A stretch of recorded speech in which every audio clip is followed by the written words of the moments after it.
నమస్తే friends, welcome back to ఈ తరం హౌస్ వైఫ్. ఈరోజు మన వీడియోలో మిరియాల పొంగల్ని అలా నోట్లో వేసుకుంటే వెన్నలా కరిగిపోయే విధంగా కుక్కర్లో చాలా ఈజీగా 10 నిమిషాలు ఎలా ప్రిపేర్ చేసుకోవాలో ఈ వీడియోలో చూసేద్దాం. రోజు ఇడ్లీ దోశ అవే కాకుండా అప్పుడప్పుడు ఇలా కూడా చేస్తే హెల్తీగా టేస్టీగా ఉంటాయన్నమాట.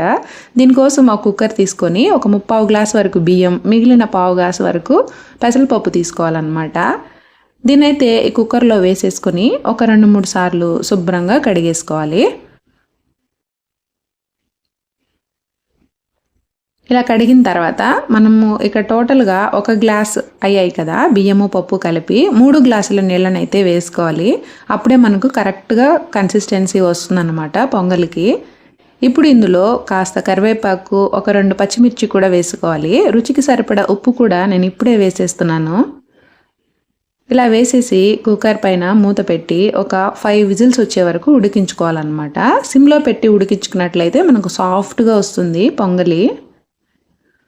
దీన్ని ఇలానే ఉంచేసి తర్వాత స్టవ్ పైన కడాయి పెట్టుకొని ఒక 2 టేబుల్ స్పూన్ల ఆయిల్ అయితే వేసుకోవాలి. అందులో ఇప్పుడు కొంచెం ఆవాలు, ఒక 1/2 టీ స్పూన్ వరకు జీలకర్ర, మిరియాలను అయితే ఒక టేబుల్ స్పూన్ వరకు కాస్త రోట్లో వేసుకొని కచ్చాపచ్చాగా దంచుకోవాలన్నమాట. ఫ్లేవర్ చాలా బాగుంటుంది ఇలా దంచి వేసుకోవడం వల్ల.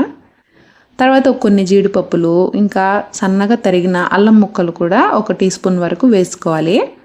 ఇప్పుడైతే ఒక గుప్పెడు కరివేపాకు వేసుకోవాలి. ఇవి కాస్త కచ్చాపచ్చగా ఫ్రై అయితే సరిపోతుంది, అస్సలు మాడిపోకుండా ఫ్రై చేసుకోవాలి. దీన్ని అయితే ఉడికించిన పొంగల్లో అయితే వేసేసుకోవాలన్నమాట. ఇలా ఉడికించిన పొంగల్లో వేసుకొని గరిటెతో బాగా కలిపేసుకోవాలి. దీంట్లోనే ఒక టేబుల్ స్పూన్ కానీ 2 టేబుల్ స్పూన్ల నెయ్యి వేసుకున్నట్లయితే మనకు ఇంకా టేస్ట్, ఫ్లేవర్ చాలా బాగుంటుంది. చూసారా, 1 గ్లాస్ బియ్యంకి 3 గ్లాసుల వాటర్ అయితే కరెక్ట్గా సరిపోతుంది మనకు. ఇది కాస్త చల్లారిన తర్వాత మరి కాస్త గట్టి పడుతుంది, కరెక్ట్ కన్సిస్టెన్సీ వచ్చేస్తుంది అన్నమాట.